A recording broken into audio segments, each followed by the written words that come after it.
ओम श्री सद्गुरुदेवाय नमः। ब्रह्मा जी द्वारा भगवान की स्तुति, कैसे उन्होंने स्तुति की। आइए, आज जब सृष्टि रचाई तो परमात्मा की स्तुति कैसे की। और प्रभु, आज बहुत समय के बाद मैं आपको जान सका हूँ। कैसे दुर्भाग्य की बात है कि देहधारी जीव आपके स्वरूप को नहीं जान पाते हैं। भगवान, आपके सिवा और कोई वस्तु नहीं है। जो वस्तु प्रतीत होती है वह भी स्वरूपतः सत्य नहीं है, क्योंकि माया के गुणों के क्षुभित होने के कारण केवल आप ही अनेक रूपों में प्रतीत होते हैं। देव, आपकी चित शक्ति के प्रकाशित रहने के कारण अज्ञान आपसे सदा दूर रहता है। आपका यह रूप, जिसके नाभि कमल से मैं प्रकट हुआ हूँ, सैकड़ों अवतारों का मूल कारण है। इसे आपने सत्पुरुषों पर कृपा करने के लिए पहले पहल प्रकट किया है। परमात्मा आपका जो आनंद मात्र भेद रहित अखंड तेजोमय स्वरूप है, उसे मैं इससे भिन्न नहीं समझता हूँ। इसलिए मैंने विश्व की रचना करने वाले होने पर भी विश्वातीत आपके इस अद्वितीय रूप की शरण ली है। यही संपूर्ण भूत और इंद्रियों का अधिष्ठान है। हे विश्व कल्याण में मैं आपका उपासक हूँ। आपने मेरे हित के लिए ही मुझे ध्यान में आपका रूप दिखाया है। जो पापात्मा विषाशक्त जीव है, वे ही इसका अनादर करते हैं।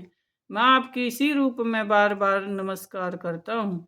मेरे स्वामी, जो लोग वेद रूप वायु से लाई हुई आपके चरण रूप कमल कोश की गंध को अपने कर्णपुटों से ग्रहण करते हैं, उन आपने भक्त जनों के हृदय कमल से अपने आप को कभी दूर नहीं किया, क्योंकि वे पराभक्ति की डोरी से आपके पद्मों को बांध लेते हैं। जब तक पुरुष आपके अभयपद चरणार विंदों का आसरा नहीं लेता, तब तक वह धन, घर और बंधुजनों के कारण प्राप्त होने वाले भय, शोक, लालसा, दीनता और अत्यंत लोभ आदि सताते रहते हैं। और तभी तक उसे मैं मेरेपन का दुराग्रह रहता है, जो दुख का एकमात्र कारण होता है। जो लोग सब प्रकार के अमंगलों को नष्ट करने वाले आपके श्रवण कीर्तन आदि प्रसंगों से इंद्रियों को हटाकर लेश मात्र विषय सुख के लिए दीन और मन ही मन लालायित होकर निरंतर दुष्कर्मों में लगे रहते हैं, उन बेचारों की बुद्धि देव ने हर ली है। हे च्युतम, हे इस प्रज्ञा को भूख, प्यास, वात, पित्त, कफ, सर्दी, काम, हवा और वर्षा से परस्पर एक दूसरे से तथा कामाग्नि को दूषण क्रोध से बार बार कष्ट उठाते देखकर मेरा मन बड़ा खिन्न होता है। हे स्वामी, जब तक मनुष्य इंद्रियों और विषय रूपी माया के प्रभाव से आपसे अपने को भिन्न देखता है, तब तक उसके लिए संसार चक्र की निवृत्ति नहीं होती। यद्यपि यह मिथ्या है, तथापि कर्म फल भोग का क्षेत्र होने के कारण उसे नाना प्रकार के दुखों में डालता रहता है। देव, औरों की तो बात ही क्या है, जो साक्षात मुनि हैं, वे भी यदि आपके कथा प्रसंगों से विमुख रहते हैं तो उन्हें भी संसार सागर में फंसना पड़ता है। वे दिन में अनेक प्रकार के व्यापारों के कारण विक्षिप्त चित्त में लगे रहते हैं। रात्रि में पढ़कर सो जाते हैं। उस समय भी तरह तरह के मनोरथों के कारण क्षण क्षण में उनकी नींद टूटती रहती है तथा देववश उनकी अर्थ सिद्धि के सब उद्योग निष्फल हो जाते हैं। हे नाथ, आपका मार्ग केवल गुण श्रवण से ही जाना जाता है। आप निश्चय ही मनुष्यों के भक्ति योग द्वारा परिशुद्ध हुए हृदय कमल में निवास करते हैं। बोलिए सदगुरु महाराज की जय। हे पुण्य श्लोक प्रभु, आपके भक्त जन जिस भावना से आपका चिंतन करते हैं, उन साधु पुरुषों पर अनुग्रह करने के लिए आप वहीं रूप धारण करते हैं। भगवान आप एक ही हैं तथा संपूर्ण प्राणियों के अंतःकरण में स्थित उनके परम हितकारी अंतरात्मा है। इसलिए यदि देवता लोग भी हृदय में तरह तरह की कामनाएं रखकर भांति भांति की विपुल सामग्रियों से आपका पूजन करते हैं, तो उससे आप उतने प्रसन्न नहीं होते जितने सब प्राणियों पर दया करने से प्रसन्न हो जाते हैं। किंतु वह सर्वभूत दया असत्य पुरुषों को अत्यंत दुर्लभ है। जो हमें आपको अर्पण कर दिया है, जो कर्म आपको हमने अर्पण कर दिया है, उसका कभी नाश नहीं होता है। जो भी कर्म अच्छा बुरा प्रभु के चरणों में समर्पण किया जाता है तो अपने आप भोक्ता नहीं बनता, परमात्मा को आगे रखता है और उन्हीं के चरणों में सब समर्पण कर देता है, वह अक्षय हो जाता है। अतः नाना प्रकार के कर्म, यज्ञ, दान, कठिन व्रत, तपस्या आदि के द्वारा आपकी प्रसन्नता प्राप्त करना मनुष्य को सबसे बड़ा कर्म फल है, क्योंकि आपकी प्रसन्नता होने पर ऐसा कौन फल है जो सुलभ नहीं हो जाता। आप सर्वदा अपने स्वरूप के प्रकाश से ही प्राणियों के भेद भ्रम रूप अंधकार का नाश करते हैं तथा ज्ञान के अधिष्ठान साक्षात परम पुरुष हैं। मैं आपको नमस्कार करता हूँ। संसार की उत्पत्ति, स्थिति और संहार के निमित्त जो माया की लीला होती है वह आपका ही खेल है। अतः आप परमेश्वर को मैं बार बार नमस्कार करता हूँ।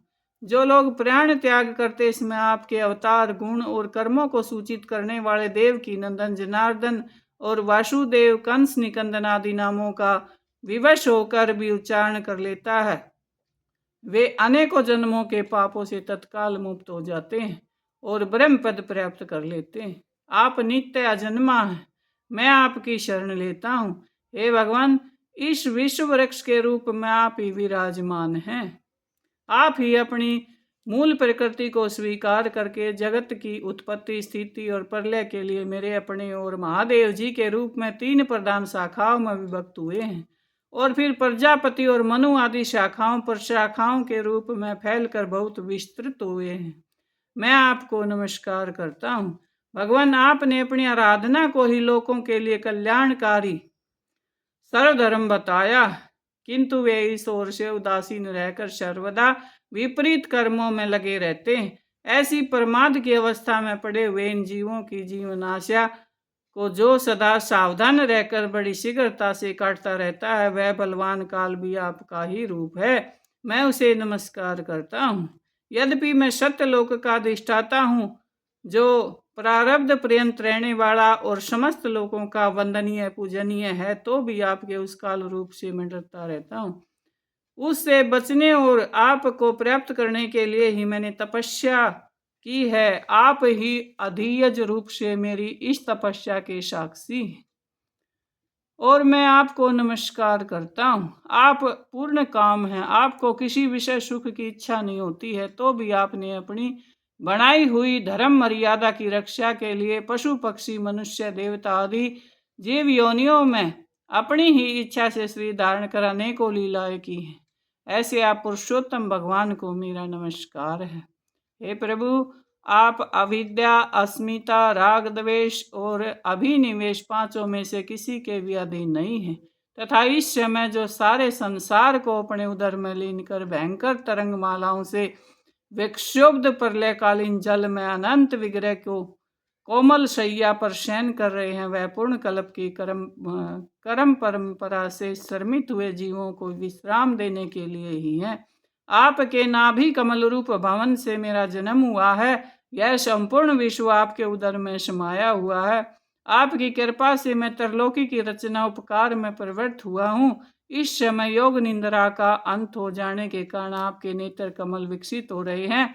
आपको मेरा नमस्कार है। आप संपूर्ण जगत के एकमात्र सुहृद और आत्मा हैं, तथापि शरणागति पर कृपा करने वाले हैं। अतः आपने ज्ञान और ऐश्वर्य से अपने आप विषयों को आनंदित करते रहते हैं। उससे मेरी बुद्धि को भी युक्त करें, जिससे मैं पूर्व कल्प के समान इस समय की जगत की रचना कर सकूं। आप भगत वांछा कल्पतरु हैं। अपनी शक्ति लक्ष्मी जी से के सहित अनेकों गुणावतार लेकर आप जो भी अद्भुत कर्म करेंगे, मेरा यह जगत की रचना करने का उद्यम भी उन्हीं में से एक है। अतः इसे रचते समय आप मेरे चित्त को प्रेरित करें, शक्ति प्रदान करें, जिससे मैं सृष्टि रच सकूं और अभिमान के मल से दूर रह सकूं। हे प्रभु, इस प्रलयकालीन जल में शयन करते हुए आप अनंत शक्ति परम पुरुष के नाभि कमल से मेरा प्रादुर्भाव हुआ और मैं हूँ भी आपकी विज्ञान शक्ति। अतः इस जगत के विचित्र रूप का विस्तार करते समय आपकी कृपा से मेरी वेद रूपी वाणी का उच्चारण लुप्त ना हो। आप अपार करुणा में पुराण पुरुष हैं। आप परम प्रेमी मुस्कान के सहित अपने नेत्र कमल खोलिए और शेष शैया से उठकर विश्व के उद्भव के लिए अपनी सुमधुर वाणी से मेरा विषाद दूर कीजिए। जब ब्रह्मा जी ने भगवान की इस तरह स्तुति की तो उन्होंने सृष्टि का काम शुरू किया। तो हमें भी प्रभु की स्तुति बारंबार करनी चाहिए, श्रवण कीर्तन मनन भजन करते रहना चाहिए। और जो भी इनसे विमुख हो जाता है तो फिर उसका कल्याण नहीं हो पाता है और ऐसे ही भवसागर में आता जाता रहता है। और विश्वास ही